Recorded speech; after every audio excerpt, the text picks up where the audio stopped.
The sockeye salmon is unique to the tributary rivers of the northern Pacific Ocean. This fish is vital to the health of the ecosystems it inhabits. The sockeye is also important to the economy, the cultural, and the historical heritage of the Pacific Northwest. Sockeye occupy river systems with nursery lakes. During the fall, the sockeye spawn in a river near the nursery lake. In the spring, after the eggs hatch, the sockeye will emerge as fry and move to the lake where they'll spend a year or more before migrating to the Pacific Ocean and on to the Gulf of Alaska, generally spending 2 years in the saltwater before returning to their spawning grounds. Columbia River sockeye adults will return and follow 3 tributary rivers: the Snake River into Idaho, the Wenatchee River in Washington, and the Okanagan River into Canada. The vast majority of Columbia River sockeye migrate through the Okanagan River to Canada and are counted as they ascend the fish ladders of the hydroelectric dams they pass along the way. Wells Dam presents the final opportunity to track Okanagan sockeye before they reach the Okanagan River. In 2012, a record return of over 325,000 adult sockeye migrated over Wells Dam. But 18 years earlier, in 1994, only 1,662 sockeye passed the dam. At that time, the number of fish in the Okanagan sockeye population was so low that there was real concern that this stock could become extinct, or at least be placed under the protection of the Endangered Species Act. What happened between 1994 and 2012 to turn the sockeye population around is a success story beyond compare in the field of fish recovery efforts. The Fishwater Management Tool was developed as the result of the collaborative efforts between Douglas County PUD, the owner and operator of Wells Dam, the Department of Fisheries and Oceans Canada, British Columbia's Ministry of Forest, Lands, and Natural Resources, and the Okanagan Nation Alliance. In 1990, Douglas PUD signed a long-term fish settlement agreement with the fish management agencies and tribes. Part of this agreement required us to produce juvenile Okanagan River sockeye. The Okanagan Basin in British Columbia is spawning and nursery habitat for the largest population of sockeye returning to the Columbia River. An estimated 90% of the sockeye entering the Columbia River spawn in the Okanagan River Basin. The present condition and water management of the Okanagan River is important to the life cycle of this sockeye population. The Okanagan Basin is a complex water system that includes 4 large lakes and the Okanagan River. The Okanagan River originates at the outlet of Okanagan Lake. Okanagan Lake is very large, with a surface area of over 218 square miles. A dam at the outlet of the lake regulates the water level of the lake and river. The Okanagan River then passes through Skaha and Vaso lakes before reaching Osoyoos Lake. The river between Vaso and Osoyoos lakes is critical spawning habitat for the sockeye. Prior to the Fishwater Management Tool, Okanagan Basin water management had at times been detrimental to these fish. During the 1950s, most of the Canadian portion of the Okanagan River was channelized primarily for flood control purposes. Other water management requests include agriculture, municipal water systems, navigation, prevention of lakeshore flooding, and recreation. Each of the lakes has an irrigation dam that holds or releases the water to address these sometimes competing needs. These water release decisions affect the sockeye salmon at various stages of their life cycle. The Fishwater Management Tool was designed to address the Okanagan Basin's water needs while protecting Okanagan sockeye and Okanagan Lake kokanee. The Fishwater Management Tool assists water managers with water release decisions. The Fishwater Management Tool is an internet-based computer model that uses a variety of data from sensors, monitors, and field personnel to inform Canadian water managers and fisheries professionals when to hold or release water from Okanagan Lake to maximize survival of sockeye eggs and juveniles while meeting the needs of the people affected by the water levels of the lakes and river. The fish water management tool also protects kokanee spawners and eggs in Okanagan Lake and helps juvenile and adult sockeye survive during periods of unfavorable conditions that occur naturally each summer in Osoyoos Lake. The scientific studies that led to the collaborative decision to develop and implement the fish water management tool took place in the mid-1990s with funding and impetus from Douglas PUD. Rick Klinge was the PUD's representative. In the 1990s, all the resources in the Columbia were going down. And I remember that there were some years where the sockeye run was under 5,000 fish at wells. It was really looking pretty sad. With the last couple of years, under the influence of the fish water management tool, we've seen that there's been a tremendous improvement in the production of sockeye in the Okanagan. This year has been a phenomenal year.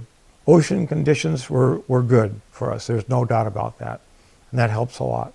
And we see that there are years where all the resources respond equally. The Chinook are coming back strong. It's an okay year for steelhead. But the sockeye are coming back huge. But they're not coming back huge to Redfish Lake or to the Wenatchee. They're coming back huge to the Okanagan. So people should be paying attention that there's something going on in the Okanagan that is unique to the Okanagan that we don't see in these other systems.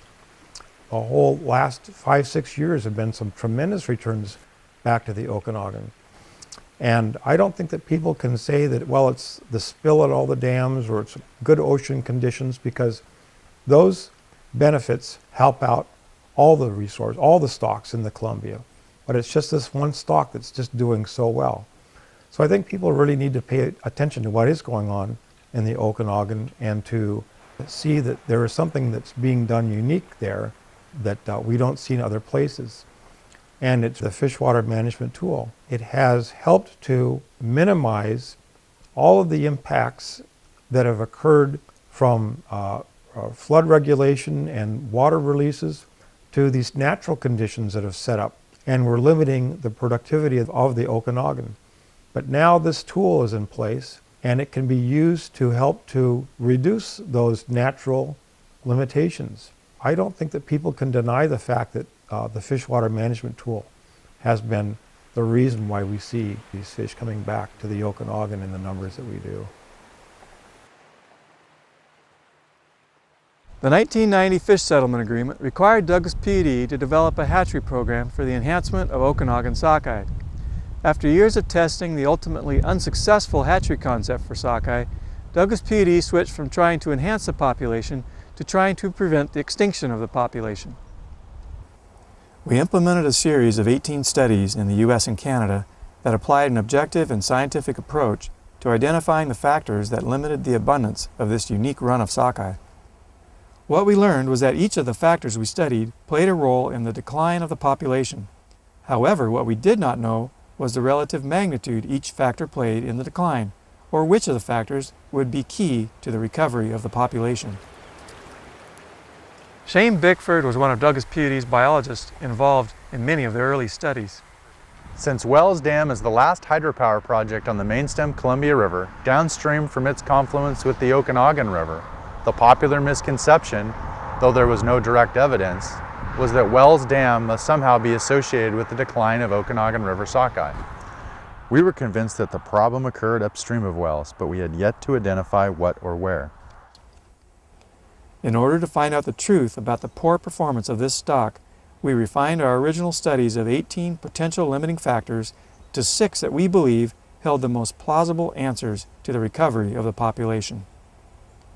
During the data collection phase of one of the refinement studies, we stumbled upon an important clue as to the limiting factors for Okanagan River sockeye.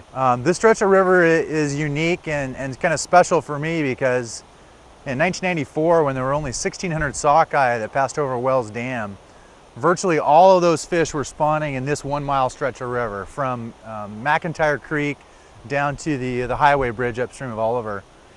And on the last day of the 5 weeks of surveys that we conducted up here, we took our raft up to McIntyre Dam, and we were trying to launch the raft into the river to float down and count the fish and find our radio tags. We got up there and the river was almost dry. And so we carried on through the day and conducted our surveys to collect that last bit of data for the study. But in doing so, what we discovered was both a translocation of the fish away from preferred spawning sites, but also the direct mortality of the adults due to the dewatering and the stranding of adults in these shallow water areas. The third part that we noticed in digging into some of the reds that had been deposited several weeks earlier is that the eggs were dry. The eggs were dry even though they were in the gravel, primarily because there wasn't enough water in the river.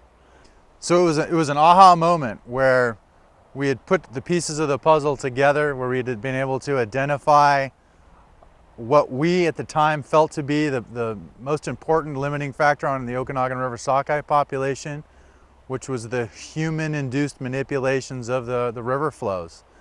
In this case, they were doing some maintenance work that they needed to do.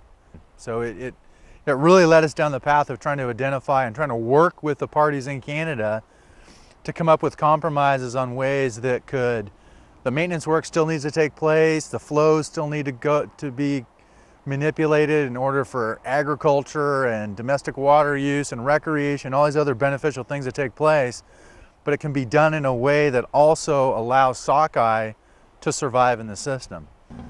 And what we learned is that wasn't just that year in 1994 when we first observed it.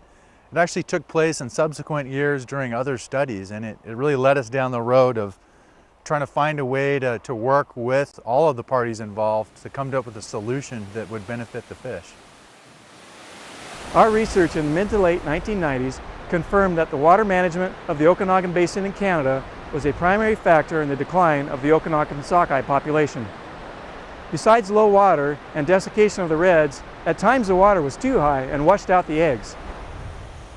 After seeing firsthand the impact that flows could have on the population, Douglas PUD refocused its efforts on working with the Canadian parties to investigate strategies to address habitat and water management issues. The province has management of the water releases for irrigation and flood control. Lake Okanagan, which is a very large lake, is managed annually to assure that there'll be no flooding in the lower part and that they can maintain adequate water levels in the summer for the needs of the citizen for recreation and irrigation and things like that. And because the climate's very similar to what we have in central Washington, it's tricky to manage because they get a lot of snowfall and rain in the winter, and then for months it's dry, and actually the lake will have negative input, that they lose more water from just evaporation rather than from what's coming into the lake.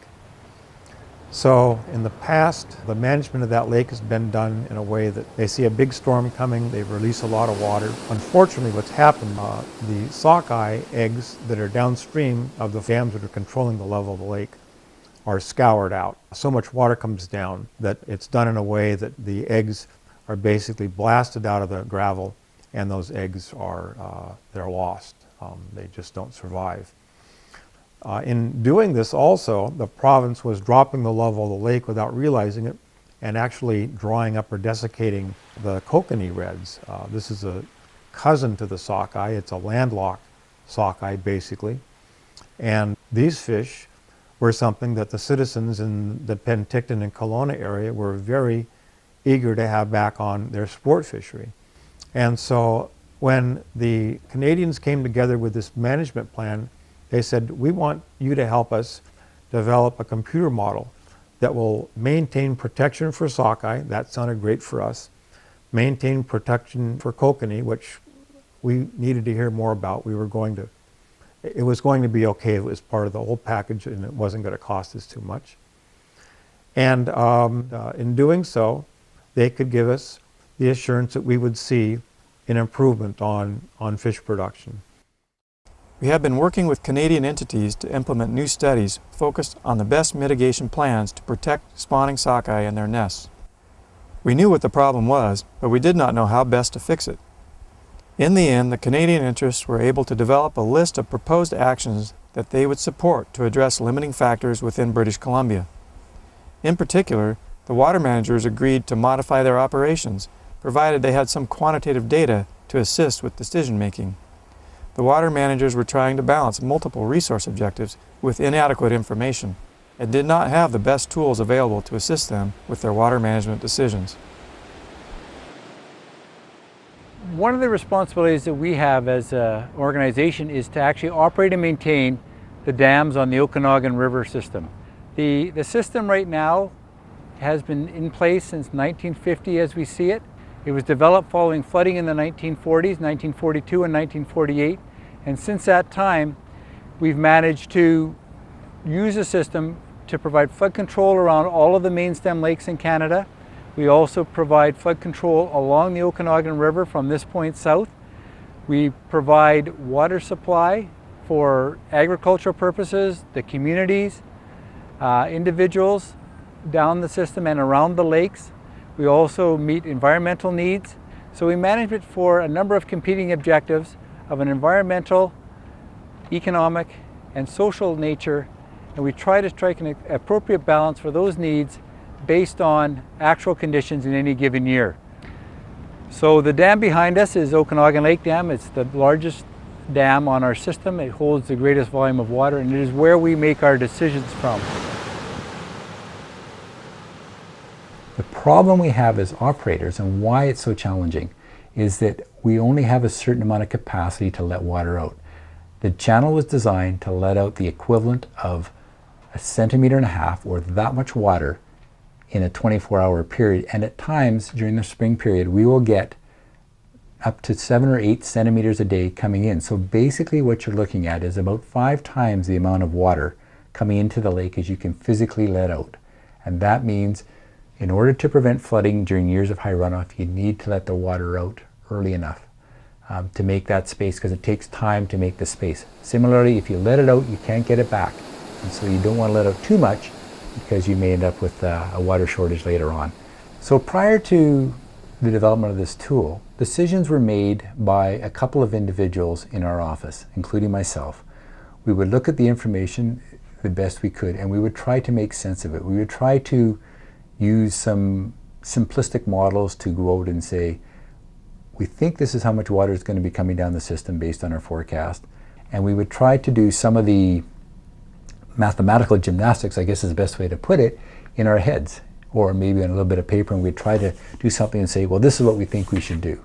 And then we would try to project out how that might unfold over the course of the season. We had to make some critical decisions with less than perfect information. And so what we did is we said, we got to find a better way to collaborate. We need to find a better way. And so that is where the tool really came into play. That was the genesis of the Fish Water Management Tool. The Fish Water Management Tool is a web-based, data-intensive, collaborative computer model operating much like a multiplayer video game. Water managers, fisheries professionals, and other stakeholder representatives can access the model, play with different water release scenarios, and get instant feedback on the impact of their choices. Provincial water managers still make the final release decisions, but collaborating with other professionals helps the water managers make the best decisions for all the stakeholders' interests. The model includes historic information along with real-time data collection using remote stream and lake gauging stations. The stations report lake and river levels along with temperatures and river flows. Spawning surveys are completed in October to determine the water level where the fish spawn, so the eggs can be protected throughout their entire incubation period, October through April. Surveys include shore spawning kokanee in Okanagan Lake and sockeye in the Okanagan River. In the spring, the model helps to make sure that the sockeye fry are not scoured out of the gravel by high flows, but that the fry also have enough water to make it from the spawning grounds past the predators and into Osoyoos Lake. Snowpack and precipitation data is monitored each year to assist forecasting inflows. The model needs input requests for irrigation, recreational uses, and from provincial kokanee and trout managers. The Fish Water Management Tool was tested in 2002 through 2004 with tremendous success. Following testing, the Fish Water Management Tool went live in the fall of 2004 and has been upgraded and enhanced each year as we learn more about the sockeye and their ecosystem. One use for the tool came unexpectedly. One of the difficult parts with the whole scenario as far as the biology of the sockeye in this system is that Osoyoos Lake is a very difficult lake for rearing. There is, in the summertime, the lake gets very warm. It gets so warm that the fish won't use the upper part of the lake. And so as the lake warms up, basically from the surface going down, there's this zone that is now no longer fish friendly. In addition to the fact that the temperature is pushing the fish down into the deeper waters, there is also oxygen depletion in the lower parts of the lake that get to the point where the fish can't live down there either. So the lake essentially squeezes the habitat to where temperature and oxygen limit where the fish can live. And there are some years when they will actually meet where the fish run out of options. They're either going to live in very warm waters that have oxygen but are lethally hot, or they'll drop down to the cooler waters that don't have any oxygen. And so with time, this team that we work with in British Columbia, the Canadian Okanagan Basin Technical Working Group, they asked the question, is there something that we can do to help to reduce this squeeze? There were monitors in Osoyoos Lake to watch both the temperature and oxygen levels during the months of July, August, and September. And they could see that the squeeze was coming up. And so they said, can you give us a pulse of water from the lake? Not much, but we just want to have some to see if that will help to improve the oxygen levels in the lake. So this pulse of water was called for, and it came down, and they were able to demonstrate or to record the fact that it did help with the oxygen levels, so that the oxygen levels in the bottom of the lake were such that the fish could rear down there, and there wasn't a big die-off of juvenile salmon that year. The addendum with this surge of water to help to oxygenate Osoyoos Lake was an add-on to the program, but it has been tremendously successful. Other unexpected benefits have included the establishment of a functioning cross-border funding mechanism for other utilities as they meet their mitigation obligations in Canada. Because the productivity of the population has been restored, sufficient broodstock has been available to implement the reintroduction of sockeye into Sockeye Lake. The benefits of year-round water management decisions that the Fish Water Management Tool provides has had an overwhelmingly positive effect on the Okanagan sockeye population. Douglas PUD funded the research that identified the causes of the population decline. We funded the development of the model to fix the problem and continue to fund the maintenance of the model and the collection of the input data that drive the model. The Canadians collect the input data, maintain and operate the model, and decide how to use the output from the model. The Canadian entities that collaborate to operate the Fish Water Management Tool have won various awards in Canada for environmental stewardship, resource protection, and salmon enhancement. Dr. Kim Hyatt heads the Salmon and Regional Ecosystems Program for the Department of Fisheries and Oceans Canada and was the team leader and chief architect of the Fish Water Management Tool. When we started this work and you saw numbers of fish, like 2,500 fish, probably in this little expanse of river that you can see behind me, if you counted it carefully, you could find 2,500 fish. And this represents just a tiny segment of the run that is returned this year. So this is a phenomenal success story by anyone's measure, really. There are very few examples where populations have been taken down to that few fish and within as little as 2 decades brought back from the brink, to the point where this year and last year, for the first time in Osoyoos Lake ever, there was a recreational sockeye fishery. I mean, there's never been a recreational sockeye fishery in all of history in Osoyoos Lake. There also is the restoration of food and societal and cultural fisheries by the Okanagan Nation Alliance. Their people are feeling the reconnection to something that is of supreme cultural importance to them. This salmon that is coming up this water was told to do so for hundreds and thousands of years. Within these communities, I know down in Brewster, the recreational opportunities have been fantastic. And there was a huge amount of excitement in the community from all parts, in the First Nations communities, the recreational community, and the citizens at large are really quite thrilled by the restoration of Okanagan Sockeye. The fishing's just amazing today. It was awesome. Had a great time. How many did you catch? We got 13 today. Yeah, I came from Coeur d'Alene to come out and catch these sockeye. It was fantastic. How many did you get, you know? Actually limited 18. Yeah, great day. Hot day. No sleep. The sports fishing industry is the biggest economic thing that's happened to our community, with the exception of agriculture, in the 42 years I've been in business here. The last 3 days of business at my place are the biggest 3 days I've ever experienced. All the little towns are struggling, as we know. It's give us a whole new source of revenue that we never had before. This year, of course, the Sockeye run is the largest we've ever experienced in here. It benefits almost every business, motels, grocery store, of course the convenience stores. There's been a local guide businesses that have grown from it. There's about 24 guides that work this area now that were never here before. It expands clear into RV sales and automobile sales. It's enabled all of us, almost all of us, to hire extra employees. They use every business there is. People as far away as California and Wyoming come in for the Chinook and Sockeye both. They come in here and they'll stay for a week or plan their vacation around it.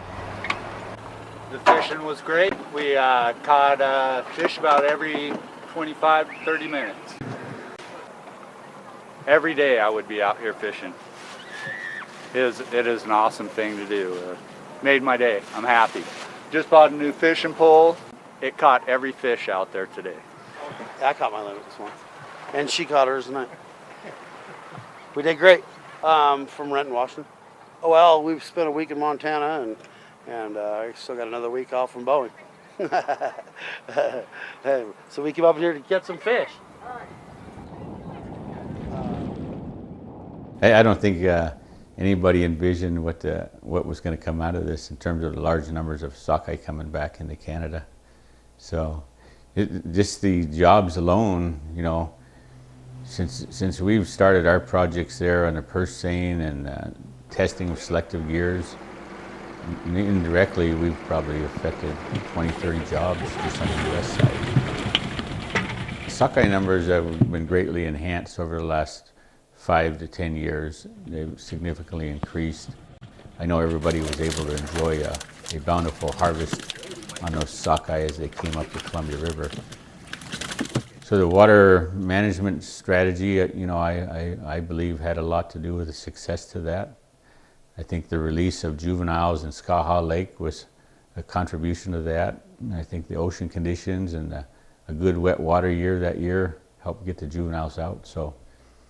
But I have to admit, I think that water strategy has been the basis of the success of this Sockeye project.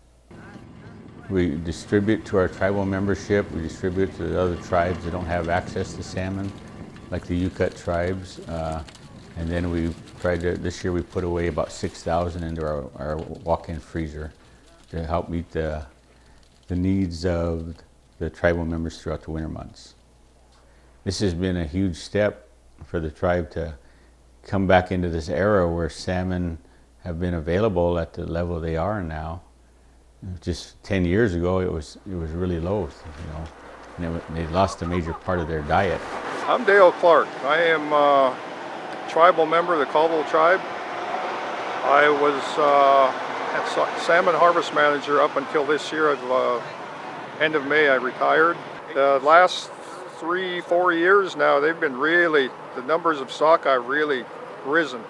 It's been one of our staples for thousands of years. And I am very, very pleased to see the salmon numbers starting to rise again. I feel good about it. I feel good doing it. Helps me give back to the people. Gives me a sense of unity with the rest of the people of my tribe.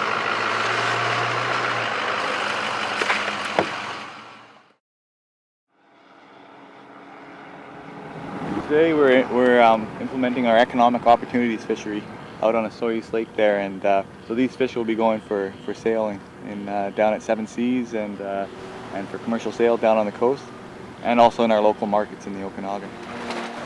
The benefits we've seen from fish water management tools has been improved decisions on when to release water, so you don't scour out the sockeye reds over winter and spring just before they emerge from the gravels in the springtime. And then also that from a Sockeye Lake is that we've been doing increased pulse flows in September to actually offset the temperature dissolved oxygen squeeze in the lake there. So it's good that they're able to harvest salmon again, and the Okanagan were a salmon people historically, so this is a revitalization for them.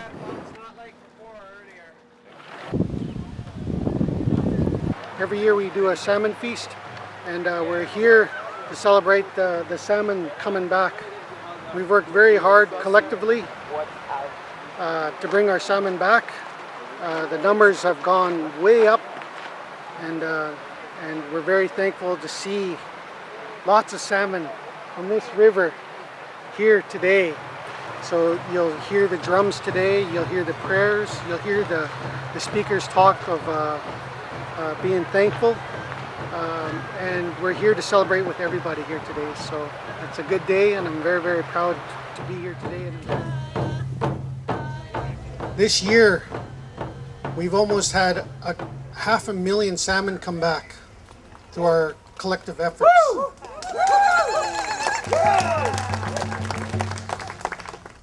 We've come to that point where it's time to start with the formal reason why we're here. This young man here, he's holding one of our main reasons why we exist. What we've got here is one of the leaders of our waterways here that was sent to take care of us human beings. To us, that's a food resource is enough for the winter. We live on that, we provide on that. It's important for our future because we've lost it for so long. It's important for our future generation. When we're gone, it still sustains, still going for the young generation. They come back every year. Like I said, too many years we've lost it.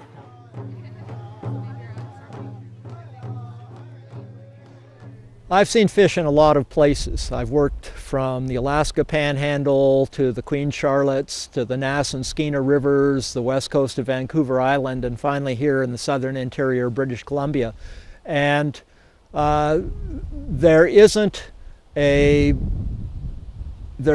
better experience that I've had, either working with people or solving problems, fisheries problems, than I've had in this particular project. I mean, it's just a supremely satisfying set of accomplishments and outcomes.